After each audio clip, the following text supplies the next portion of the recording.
Greetings and welcome to the Astronomy Picture of the Day podcast. Today's picture is titled Twilight with Moon and Planets. So, what do we see here?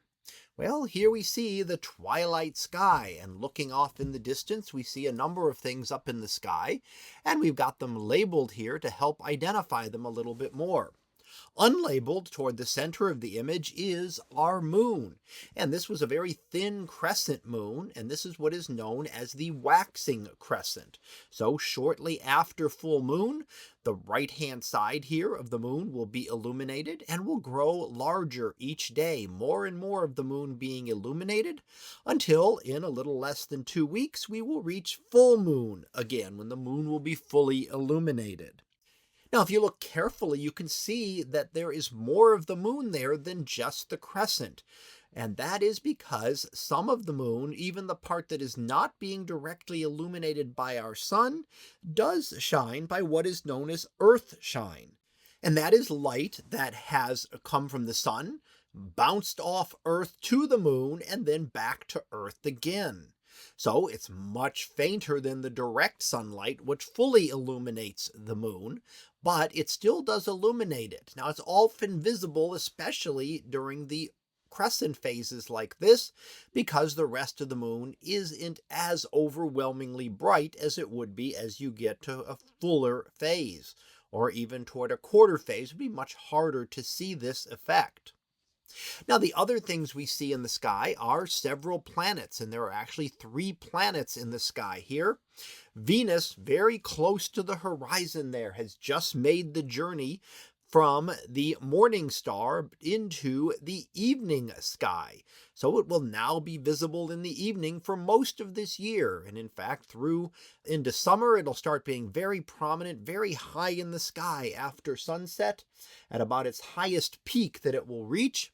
And then over by later summer and into fall, it will start to fade and get lower as it's shown here, and then will eventually disappear into the glare of the sunlight toward the beginning of October, as it will make its transition into the morning sky again. So Venus and Mercury, being inner planets, are always seen close to the sun. So they will always be seen in the evening, as we see here, right after sunset, or in the morning right before sunrise. Now, Venus is very easy to see. Mercury, on the other hand, is very hard to see, and is the hardest of the 5 original planets that are visible with the unaided eye to ever be able to see. And that's because Mercury has the smallest orbit, so it never gets very far away from the sun. Maybe about a little over 20 degrees at the most is as far as it will get from the sun, and 10 degrees is about your fist held at arm's length.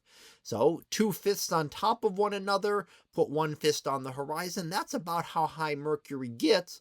But remember, we need to get the sun below the horizon, and not just a little bit below, in order for the sky to darken enough for us to be able to see Mercury. So it's only when it's at that greatest distance, which is actually occurring right about now, when it is at its greatest distance from the sun, making it possible to see. But that time doesn't last all that long, maybe a week or 2, and then it starts to fade back into the sunlight again, and will reappear in the morning sky and be visible in the morning sky into March and into April. So those are only seen at certain times and only seen close to the sun. Now, the other planet visible here up above and to the left of the moon is the planet Saturn.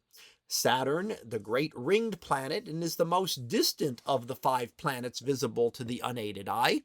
And it is slowly getting lower in the sky, so it will start to disappear as well, along with Mercury heading off into the sunset here.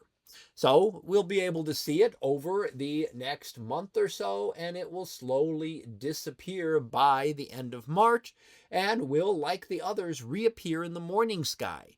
However, unlike those, it's actually visible at all different times. So there are times when you can see Saturn in the middle of the night, and that's something that will never happen for the closer planets to the sun, Mercury and Venus.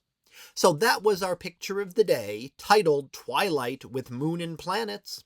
We'll be back again tomorrow for the next picture, previewed to be robots on Mars.